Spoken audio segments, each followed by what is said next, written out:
तर देशामध्ये पुढच्या काही दिवसांमध्ये केंद्रात मोठी उलथापालथ होईल असा दावा होतोय। अशातच मुख्यमंत्री दिल्लीमध्ये जातील, केंद्रामध्ये शिक्षण मंत्रीपदी फडणवीसांची वर्णी लागेल असाही दावा संजय राऊतांनी केलेला आहे। इतकंच नाही तर याबाबत पंतप्रधान मोदींनी सुद्धा फडणवीसांची चर्चा केली आहे आणि मनुष्यबळ विकास खात्याची जबाबदारी घ्यावी अशी सूचना मोदींनी फडणवीसांना दिली आहे असा दावा संजय राऊतांनी केला। तर त्यावर शिवसेनेचे नेते उदय सामंतांनी प्रत्युत्तर दिलंय। भाजपला काय करायचं तो त्यांच्या पक्षाचा निर्णय असेल असं उदय सामंत म्हणतात।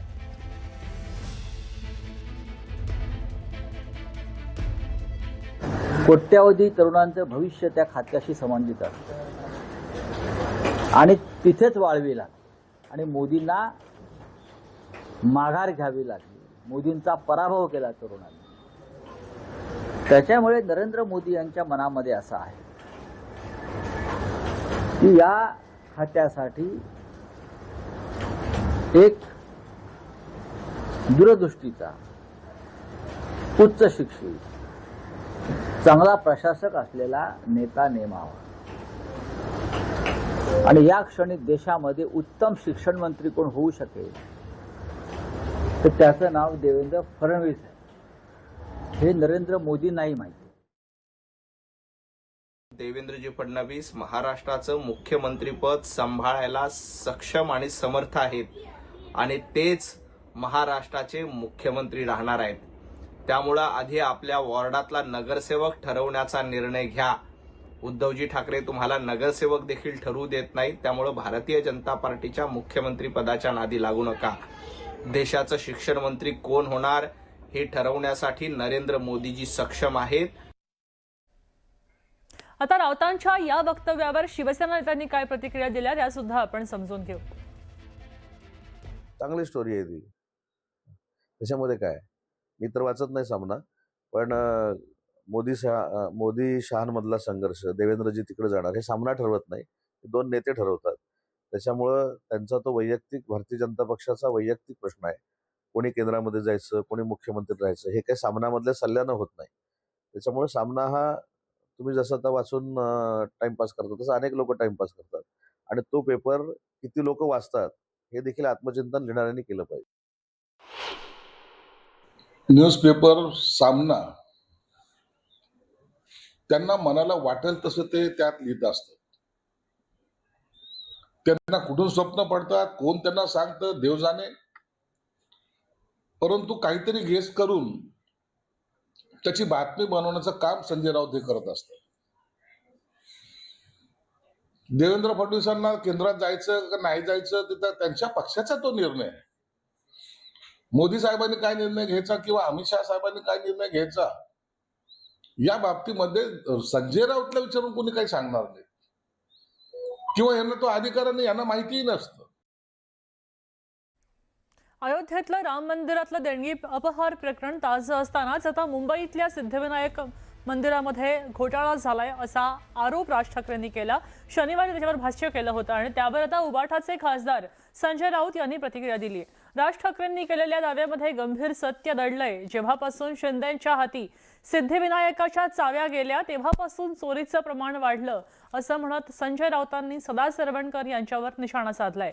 त्यावर शिवसेना नेते उदय सामंतांनी प्रत्युत्तर दिलंय। सिद्धिविनायक मंदिरात यापूर्वी कोण कोण अध्यक्ष होतं हे सगळ्यांना माहिती आहे आणि तेव्हापासूनची चौकशी करावी असं उदय सामंतांनी म्हटलंय।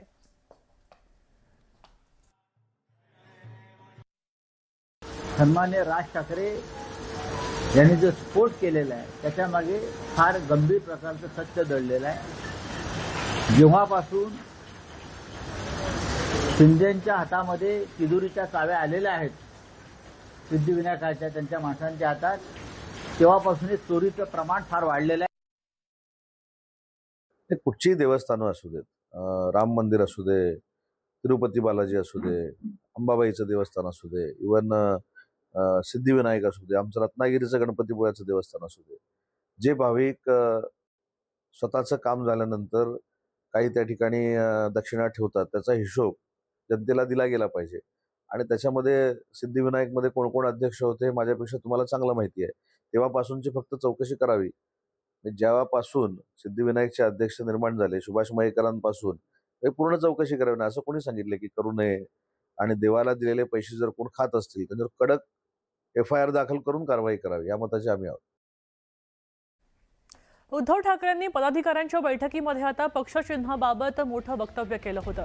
सर्वोच्च न्यायालय शिवसेना पक्षचिन्ह आपल्यालाच देणार आणि जरी चिन्ह आपल्याला मिळालं नाही तर ते गोठवलं जाईल असा विश्वास उद्धव ठाकरे यांनी केला आणि त्यावर शिवसेना नेते उदय सामंत यांनी हल्लाबोल केलाय.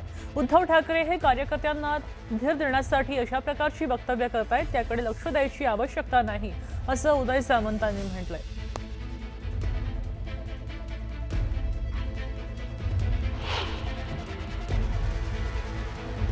सर्वोच्च न्यायालयात शिवसेना पक्षचिन्ह आपल्यालाच देणार असं उद्धव ठाकरेंनी बैठकीत म्हटलं.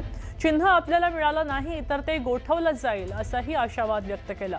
सध्याचा काळ हा पक्षवाढीसाठी अनुकूल आहे आणि 2029च्या निवडणुकीच्या तयारीला तुम्ही आता लागा असं आवाहन त्यांनी केलं. जबाबदारी पार पाडता येत नसेल तर पद सोडावं अशाही कानपिचक्या दिल्यात. पक्ष बांधणीवर भर द्यावा, जास्तीत जास्त कार्यकर्ते जोडावे, SIRच्या नोंदणी मोहिमेकडे लक्ष द्यावे.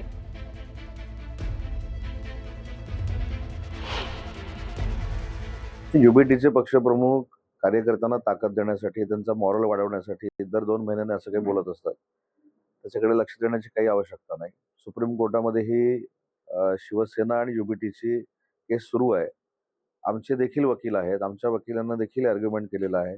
पुढे वेळ देखील दिलाय 4 दिवसांनी. त्यामुळे आम्ही आमची बाजू मांडू आणि सुप्रीम कोर्ट शिवसेना पक्षाला म्हणजे एकनाथ शिंदे साहेबांच्या नेतृत्वाखाली चालणाऱ्या शिवसेना पक्षाला योग्य तो न्याय देईल याची आम्हाला पूर्ण खात्री आहे.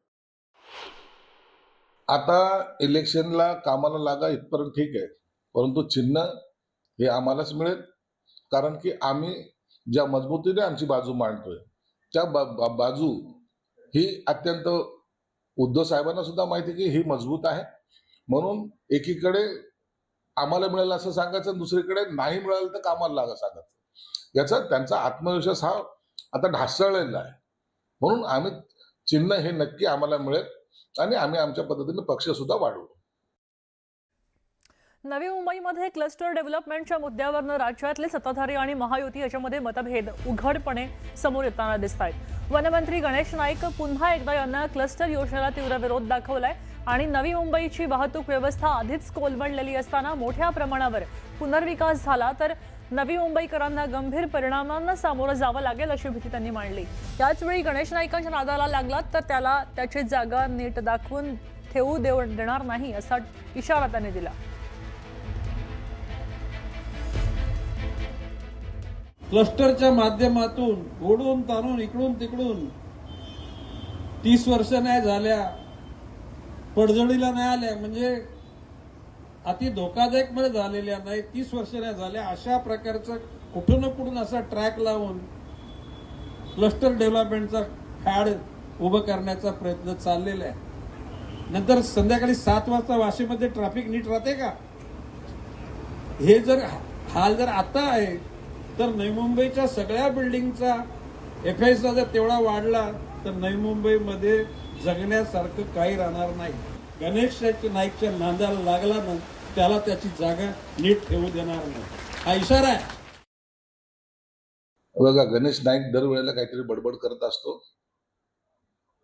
ना त्यांना पक्षामध्ये वजन आहे, ना त्यांना कोणी विचारत आहे. एकनाथ शिंदे साहेबांनी त्यांच्या जिल्ह्यामध्ये काय करावं या बाबतीमध्ये ते सक्षम आहेत आणि त्यांचं आणि देवेंद्र फडणवीसांचं सख्य सगळ्याला माहिती आहे. म्हणून इतरांनी काय कॉमेंट्स केल्या त्याच्याकडे आम्ही लक्ष सुद्धा देतो. मंत्री पंकजा मुंडेंनी पंतप्रधान मोदींबाबत सोशल मीडियावर भावनिक पोस्ट शेअर केली आहे. मोदींनी देशालाच परिवार मानलंय, मोदी देशाच्या विकासाचे फ्रेंड आहेत असं म्हणत पंकजा मुंडेंनी मोदींचं कौतुक केलंय. मोदी जी, आपने एक वीडियो किया, हाथ थरथरा रहे हैं आपके, फिर भी आपने कहा माय फ्रेंड्स, आप हमारे फ्रेंड, जेनजी के उन सारे बच्चों के फ्रेंड हैं. आप उन बच्चों के माता पिता के भी आज फ्रेंड हो गए जिनको आपने क्षमा किया. आप उन सब के फ्रेंड हो गए जिनको आप सुनना चाहते हैं. इस देश के विकास के आप फ्रेंड हैं, इस देश के भवितव्य के आप फ्रेंड हैं. इस देश के प्रधान होने के नाते, प्रधानमंत्री नहीं प्रधान सेवक होने के नाते आपका गरिमा पूर्वक व्यवहार मुझे फिर से प्रेरित कर गया, फिर से ऊर्जा ले गया। आपका तेज फिर से कहती हूँ ये आपकी तपश्चर्या से आता है। उस तपश्चर्या को प्रणाम।